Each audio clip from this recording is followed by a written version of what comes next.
Hello friends. आज की इस वीडियो के अंदर आपके साथ बात हो गई निफ्टी के बारे में, बैंक निफ्टी के बारे में। मार्केट के अंदर जो आज एक वोलेटाइल सेशन रहा नीचे से ऊपर, उसके बारे में बात होगी।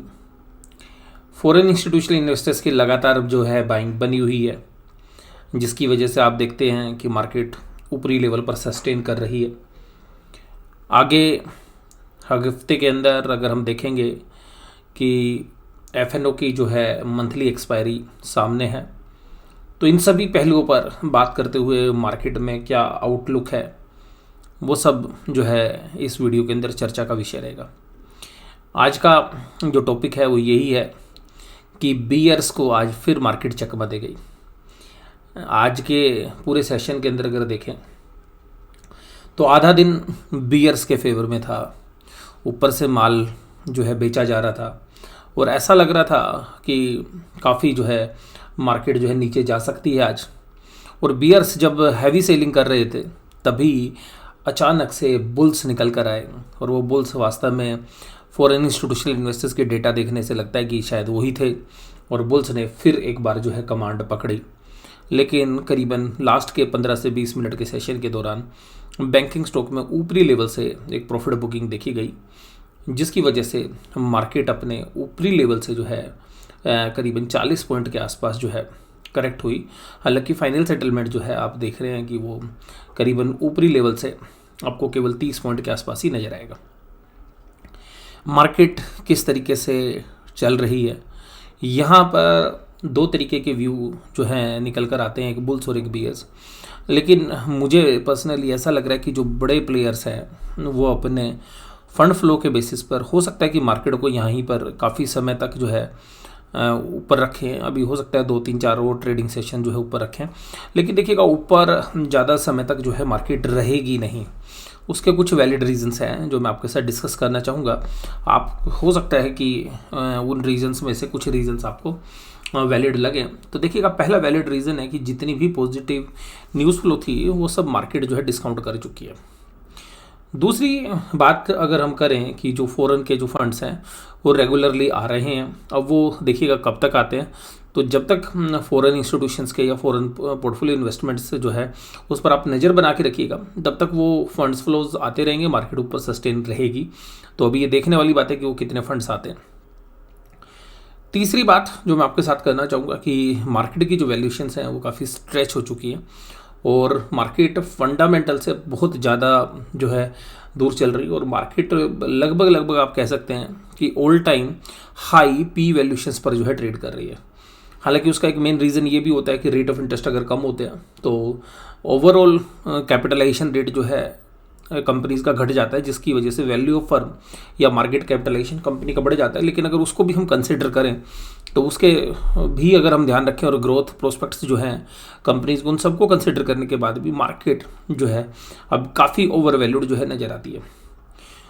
उसके बाद मार्केट में कोई भी एक वाइड जो रेंज करेक्शन जो है मार्च के बाद देखने के लिए नहीं मिली है, तो बुल्स अभी तक जो है मार्केट को कंट्रोल कर रहे हैं। लेकिन ऊपरी लेवल पर एक चीज़ और देखने के लिए आ रही है कि ऊपरी लेवल पर अब जो है प्रेशर जो है देखा जा सकता है कि जिस तरीके से जो है माल बेचा जा रहा है। जैसे कि आज बुल्स ने मार्केट को तो खींचने की कोशिश की, जो आज 3000 करोड़ से ऊपर की जो फॉरेन इंस्टीट्यूशनल इन्वेस्टर्स की बाइंग है, उसके बावजूद भी जो है मार्केट इतने ही कैश फ्लोज में जिस तरीके की रैली पीछे करता आया वो रैली नहीं कर पाया आज। और उसका रीज़न ये था कि ऊपरी लेवल पर आज बैंकिंग स्टॉक्स के अंदर भी जो है प्रॉफिट बुकिंग देखी गई, और वहाँ पर ऊपरी लेवल पर जो है सस्टेन नहीं कर पाए एक्सेप्ट HDFC बैंक और कोटक बैंक। तो यहाँ पर भी हमें ऐसा लगता है कि जो ऊपरी लेवल पर डिमांड और सप्लाई को अगर देखें तो सप्लाई काफ़ी अच्छी मात्रा के अंदर आ रही है। और इसके बाद last but not the list, जो शॉर्ट्स पोजीशंस थी, जो कमज़ोर हाथ थे शॉर्ट्स पोजीशन में, वो शायद सारे के सारे जो है वाइप आउट हो चुके और उन्होंने जो है अपने लॉस शायद बुक कर लिए। तो अभी बहुत ज़्यादा मार्केट में शॉर्ट्स भी नहीं है, तो इसलिए जो है बड़ी रैली कर पाना जो है उस वजह से भी थोड़ा सा मुश्किल रहता है। हालांकि कुछ स्टॉक्स काफ़ी अच्छा कर रहे हैं, जिसमें केमिकल सेक्टर्स के जो स्टॉक्स हैं वो काफ़ी अच्छा जो है परफॉर्म कर रहे हैं। आज भी कुछ ऐसे स्टॉक्स हैं जो केमिकल के अंदर हैं, तो केमिकल स्टॉक्स में आज जो है एक अच्छी रैली थी देखने के लिए। आपको मिली होगी। और स्पेशलिटी केमिकल वास्तव में लाइफ के अंदर जो है जिस तरीके की उसकी ज़रूरतें हैं और इंडिया में जो पोटेंशियल्स है, तो उस वजह से आप देखिएगा तो स्पेशलिटी केमिकल्स जो हैं वो आज काफ़ी लाइमलाइट में थे और कुछ शेयर्स जो हैं आज अपने अपर सर्किट पे भी बंद हुए। अब चर्चा को आगे शुरू करते हैं कि मार्केट अभी नेक्स्ट वीक में क्या लगती है। देखिए नेक्स्ट वीक में एफएनओ की जो है एक्सपायरी है और मैंने आपको 2 दिन पहले ही कहा था, जब मार्केट बहुत तेज़ी से जब बंद हुई थी वेडनेसडे को, तो मैंने तभी आपको प्रेडिक्ट किया था कि मार्केट में एक वोलेटिलिटी जो है बढ़ जाएगी। तो कल आप देखिएगा मार्केट ऊपरी लेवल से गिरी, आज उसी तरीके से वोलेटिलिटी भरा पूरा सेशन रहा। मार्केट ऊपरी लेवल से गिरी, नीचे काफ़ी डीप गई और फिर डीप जाने के बाद दोबारा से ऊपर आई। तो आप देखिएगा 12,730 के लो और 12,892 के जो हाई, तो करीबन 170 पॉइंट्स की रेंज के अंदर जो है मार्केट आज भी जो है ट्रेड करती हुई नजर आई। और बैंक निफ्टी में वोलेटिलिटी और भी ज़्यादा थी, अक्सर हालांकि उसमें रहती भी है। आज देखिएगा जिन शेयर्स ने कंट्रीब्यूट किया, आज फिर फाइनेंशियल्स की बारी थी। कल फाइनेंशियल्स नहीं चले तो निफ्टी भी नहीं चला, तो जब फाइनेंशियल्स चलेंगे तो निफ्टी चलेगा।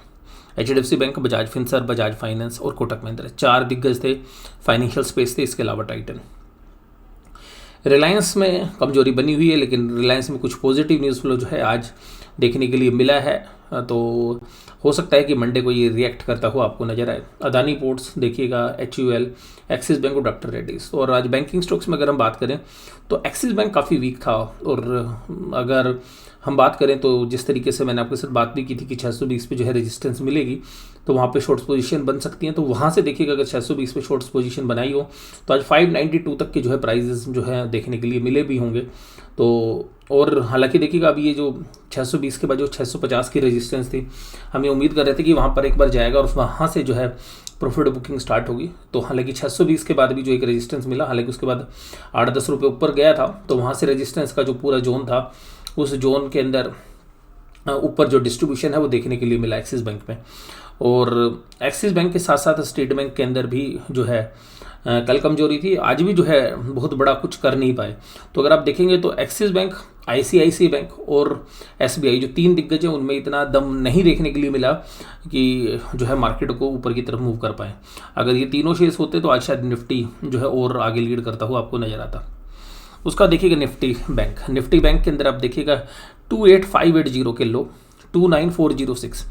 तो आप यहाँ पर देखिएगा करीबन 800 पॉइंट की जो है स्विंग पूरे दिन के अंदर मिली। तो आप देखिएगा निफ्टी बैंक जो है वास्तव में ट्रेडर्स का फेवरेट क्यों है। 800 पॉइंट का स्विंग, यानी कि वोलेटिलिटी आज फिर ज़बरदस्त। और ये वोलेटिलिटी का सेशन, जैसे मैंने आपको बोला था 2 दिन पहले भी कि वोलेटिलिटी शुरू हो जाएगी, वो थर्सडे से अभी जो है शुरू होगी। और नेक्स्ट वीक में भी आप देखेंगे बहुत वोलेटाइल जो है सेशन आपको देखने के लिए मिलेगा।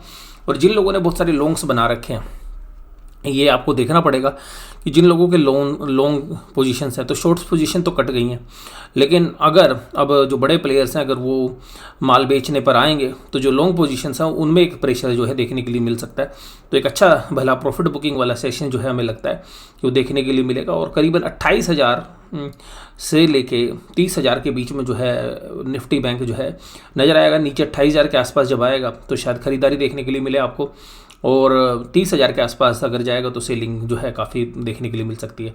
तो ये रेंज जो है ये वेडनेसडे तक की मुझे लगता है कि रहेगी। और थर्सडे को जब एफएनओ की जो एक्सपायरी होगी उस दिन देखिएगा कुछ भी हो सकता है। तो वो जो दिन होगा वो काफ़ी वोलेटाइल सेशन जो है देखने के लिए मिलेगा कि किस तरीके से अगले महीने में पोजीशंस रोल ओवर होती हैं। आज किन शेयर्स में दम था उन शेयर्स के अंदर बात करें, HDFC bank, Kotak Mahindra bank, SBI, ICICI bank और IDFC first bank. ICICI bank positive बंद हुआ है, कंट्रीब्यूट नहीं किया बैंक निफ्टी में बहुत ज़्यादा, तो ऊपरी लेवल से प्रेशर्स भी आ गया था और 470 की प्राइस भी आज जो है तोड़ दिए थे, लेकिन वहाँ से एक अच्छी पुल बैक आई। हालांकि देखिएगा सेटलमेंट 480 रुपये पे जो है दिखाई जा रही है, लेकिन अगर आप देखेंगे तो लास्ट के 15 मिनट के अंदर ये 477 तक जो है ट्रेड करता हुआ नजर आया था। तो लास्ट के 15 मिनट के अंदर ICICI बैंक में भी और एक्सिस बैंक में भी प्रॉफिट बुकिंग आ गई थी। उसके बाद देखिएगा आज भारती इन्फ्राटेल, आइडिया के द्वारा जो है इंडस टावर के अंदर अपना स्टेक बेचने के बाद जो है भारती इन्फ्राटेल के शेयर्स में जो है एक दमदार तेज़ी देखी गई, यानी कि भारती इन्फ्राटेल और इंडस जो टावर्स है उसके मर्जर की जो है जो गुंजाइश है वो बढ़ती जा रही है। तो उस वजह से बजाज फिनसर्व देखिएगा यहाँ पर इंश्योरेंस बिजनेस और साथ में फाइनेंशियल्स चल ही रहे हैं, तो आज फिर एक बढ़िया तेजी। और कल मैंने आपको बोला था कि बजाज फिनसर्व कल टॉप परफॉर्मिंग शेयर्स था, लेकिन जैसे फाइनेंशियल से प्रॉफिट बुकिंग आई तो बजाज फिनसर्व में भी प्रॉफिट बुकिंग आ गई थी। तो ये बात हमने कल आपके साथ की भी थी। तो आज देखिएगा जो कल वाली गिरावट थी वो भी इसने आज पूरी कर ली, और आज की तेजी तो इसने की। टाइटन का शेयर 5.39, गेल 4.22, बजाज फाइनेंस 3.98, भारती एयरटेल 3.12। आप ऊपर से देखेंगे तो 6 शेयर्स में से आज बी नाम वाले जो शेयर्स है उनका बोलबाला था। Bharti Infratel, Bajaj Finserv, Bajaj Finance, Bharti Airtel. उसका देखिएगा कोटक महिंद्रा बैंक आज जो है अपने लाइफ टाइम हाई को जो है इसने टच किया, और आज 1899 रुपये के जो भाव हैं वो भी देखने के लिए मिले। तो यहाँ पर जो है पूरी जो तेज़ी थी उसमें HDFC बैंक का काफ़ी बड़ा रोल रहता है, क्योंकि HDFC बैंक का वेट बहुत ज़्यादा है, और इस वजह से देखिए वो कम परसेंटेज के बाद भी जो है ज़्यादा अच्छा आपको परफॉर्म करता हुआ नज़र आता है इंडेक्स के अंदर। रिलायंस इंडस्ट्रीज़ में प्रेशर जो है देखने के लिए लगातार मिल रहा है, और कहीं से भी कोई पॉजिटिव आउटकम्स नहीं आ रहे हैं, और जो भी पॉजिटिव न्यूज़ है वो मार्केट पहले से ही जो है उसको डिस्काउंट करके रखती है, और कोई पॉजिटिव रिएक्शन जो है दे पाने में जो है रिलायंस जो है सक्षम नहीं हो पा रहा है। अदानी, इंडसइंड बैंक, एक्सिस बैंक, सन फार्मा, और ये कमजोरी के साथ जो है आज बंद हुए। इंडसइंड बैंक में काफ़ी सुबह बहुत अच्छी तेज़ी थी, फिर नीचे गिरावट हुई, फिर रिकवरी हुई। तो जैसा कि वोलेटाइल रहता है उसी तरीके की वोलेटिलिटी देखने के लिए मिली। और जैसा आप स्क्रीन पे देखिएगा ICICI बैंक एडजस्टमेंट होने के बाद ऊपर आया, लेकिन अगर आप प्राइस देखेंगे 329 के यानी कि 3:29 के, तो आप देखिएगा यह नेगेटिव आपको नज़र आ रहा होगा 477। ये देखिएगा 477 आपको नेगेटिव नज़र आ रहा है, यानी कि 329 के जो प्राइस हैं 329 के वो प्राइजेस आपके सामने हैं। और यहाँ पर एक और बात मैं आपके साथ करना चाहूँगा कि ITC का शेयर जो है काफ़ी जो है मजबूत बना हुआ है काफ़ी समय से। अब ऐसा लग रहा है कि ITC शायद 200 रुपये की तरफ जो है मूव करता हुआ नजर आएगा। हालांकि वहाँ पे एक रेजिस्टेंस उसको देखने के लिए मिल सकता है, लेकिन ITC का जो शेयर है अब पहले की तरह कमज़ोर नहीं नज़र आ रहा है। और 165 से लेकर 70 रुपीज़ के बीच में मैंने आपको पोजिशनल ट्रेड के बारे में भी बात की थी। और अभी ये जो हफ्ता है नेक्स्ट वीक है, इसमें देखिएगा वोलेटिलिटी बहुत ज़बरदस्त रहने वाली है, ये बात आप समझिएगा। और ये भी हो सकता है कि अगर एक जो लॉन्ग पोजीशंस थी फॉरेन इंस्टीट्यूशनल इन्वेस्टर्स की, अगर उन्होंने अगले महीने में रोल ओवर नहीं की और अगर प्रॉफिट बुकिंग इसी हफ्ते में करनी शुरू कर दी, तो ये देखने के लिए मिलेगा कि मार्केट एक अच्छी जो है प्रॉफिट बुकिंग की वजह से जो है एक अच्छा 300 से 400 पॉइंट तक का जो है निफ्टी डाउनफॉल भी जो है दिखा सकती है। और ऊपर देखिएगा क्योंकि आप ऑल टाइम हाई पे हैं, तो अनचार्टेड टेरिटरी में ऊपर के बारे में तो कुछ भी नहीं कहा जा सकता, लेकिन फिर भी मार्केट के अंदर एक थकावट जो है देखने के लिए मिल रही है। हालांकि फॉरेन इंस्टीट्यूशनल इन्वेस्टर्स जिस तरीके से पैसा डाल रहे हैं उसी तरीके से डोमेस्टिक इंस्टीट्यूशनल इन्वेस्टर्स लगातार जो है माल बेच रहे हैं। फॉरेन इंस्टीट्यूशनल इन्वेस्टर्स की देखिएगा आज 3860 करोड़ की बाइंग थी, जबरदस्त बाइंग, और वहीं पर 2868 करोड़ की जो है सेलिंग थी डोमेस्टिक इंस्टीट्यूशनल इन्वेस्टर्स की। निफ्टी पुट कॉल रेशो कल काफ़ी नीचे चला गया था, तो जहां से ये उम्मीद लग रही थी कि मार्केट ऊपर की तरफ रिकवर करेंगे, और वो हुआ भी। तो यहाँ पर आप देखिएगा निफ्टी पुट कॉल रेशो 1.32 पे आ गई है, बैंक निफ्टी अभी भी नीचे की पुट कॉल पे है। तो ये ध्यान रखिएगा जब ये पुट कॉल 1.5 के आसपास आएगी तो आपको एक करेक्शन जो है फिर दोबारा से नज़र आ सकती है। तो ये आपको एक बैरोमीटर जो है उसको आप देख सकते हैं। और नेक्स्ट वीक के अंदर जब हम मंडे को बात करेंगे तो निफ्टी की पुट कॉल जो रेशोज़ हैं उसके साथ साथ जो है ऑप्शन चेन एनालिसिस भी आपके साथ करेंगे। तो यहाँ पर आज के इस पूरे शीर्षक के अंदर जो मैंने आपके साथ बात की कि मार्केट अभी वोलेटिलिटी के साथ रहेगी, मार्केट लाइफ टाइम हाई पे है। देखिएगा जहाँ पर भी आप अच्छे प्रॉफिट्स में हैं वहाँ पे कुछ ना कुछ प्रॉफिट जो है आपको बुक करके जो है रखना चाहिए। इसी तरीके की जो है सिमिलर एडवाइस जो है हम फॉलो कर रहे हैं, और सिमिलर तरीके की एडवाइस जो है हम आप लोगों के साथ भी जो है शेयर कर रहे हैं, या इवन अल्फा मेंबर्स हैं जो उनके साथ भी हम यही बात करना चाहेंगे कि जो भी आपके पास अच्छे लेवल्स पे जो प्रॉफिट्स हैं, जहां पे वैल्यूशंस थोड़ी सी स्ट्रेच हो गई है, तो जो है प्रॉफिट बुकिंग करते रहिएगा। और मार्केट की जो इंटरमीडिएट करेक्शंस होती हैं, जैसे मान लीजिए अगर यहाँ से 100-200 पॉइंट भी निफ्टी अगर करेक्ट होता है, तब भी जो है स्मॉल और मिड कैप के अंदर और इवन लार्ज कैप के अंदर कुछ शेयर्स बहुत अच्छे भाव पे मिल जाते हैं। फिर वहाँ पे दोबारा से एक्यूमुलेट करने की जो है चेष्टा करेंगे जो भी वैल्यूशंस वाइज हमें सही लगेंगे। बट मुझे ऐसा लगता है कि यहाँ पर एक बार प्रॉफिट बुक जो है जरूर करके साइड में रखना जो है सबसे वाजिब रहेगा। और कुछ शेयर्स जो हैं अभी दोबारा से वैल्यूशन वाइज स्ट्रेच होते हुए नजर आ रहे हैं। तो आज की चर्चा यहीं पे समाप्त करते हैं। वीडियो देखने के लिए धन्यवाद। Thank you very much.